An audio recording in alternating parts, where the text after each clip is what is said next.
नमस्कार. श्री स्वामी समर्थ. शोध अस्तित्वाचा या आपल्या चॅनलमध्ये तुमचे सगळ्यांचे स्वागत करते. तुमच्या सगळ्या इच्छा स्वामी महाराजांच्या कृपेने पूर्ण होत हीच स्वामी चरणी प्रार्थना करते आणि आजच्या व्हिडिओला सुरुवात करते.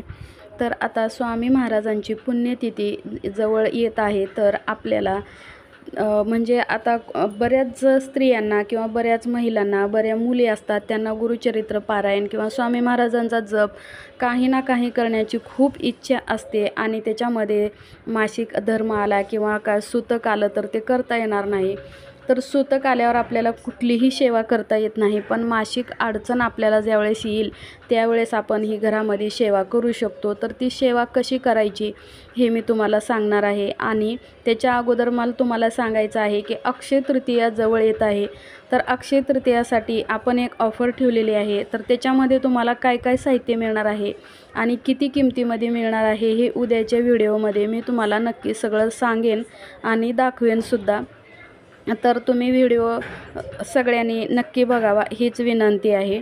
आणि तर आता बघा, तुम्हाला जर अडचण आली आणि तुम्हाला स्वामींची सेवा करायची आहे, आता स्वामी पुण्यतिथीच्या निमित्ताने गुरुचरित्र पारायण करते, सारामृताचे पारायण करायचं, म्हणजे भरपूर आपल्याला आत्ता स्वामी सेवेचं फळ मिळण्यासाठी आपल्याकडं भरपूर उपाय आहेत. तर ते कसं करायचं हे मी तुम्हाला सांगणार आहे.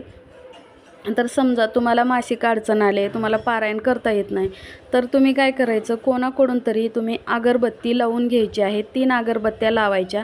सकाळी लवकर उठायचं, आंघोळ करायची. आंघोळ करून एखादी चटई किंवा एखादं तुम्हाला बसण्यासाठी आसन घ्यायचं आहे आणि त्याच्यावरती तुम्हाला बसायचं आहे. आणि घरामधील कोणाकडूनही तुम्ही 3 अगरबत्त्या लावून घ्यायची आहे. ती अगरबत्ती म्हणजे ब्रह्मा, विष्णू आणि महेश, ही 3 अगरबत्त्या तुम्हाला लावून घ्यायच्या आहेत.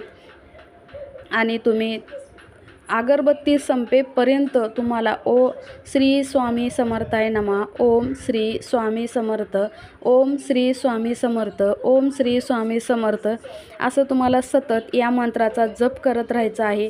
अगदी तुम्हाला अडचण आली असेल तरीसुद्धा हा मंत्र तुम्हाला ही सेवा करता येऊ शकते. दुसरी गोष्ट म्हणजे ज्यांना अडचण नसेल त्याने दुसरी कुठलीही सेवा करा किंवा नका करू, पण या पुण्यतिथीच्या निमित्ताने आपल्याला गुरुचरित्राचं एक तरी पारायण करायचं आहे. कारण हे पारायण केल्यामुळे आपल्या आयुष्यातील बरेचसे संकट दूर होतात, बऱ्याचशा अडचणी दूर होत असतात. त्याच्यासाठी आपल्याला गुरुचरित्राचं एक तरी पारायण नक्कीच करायचं आहे.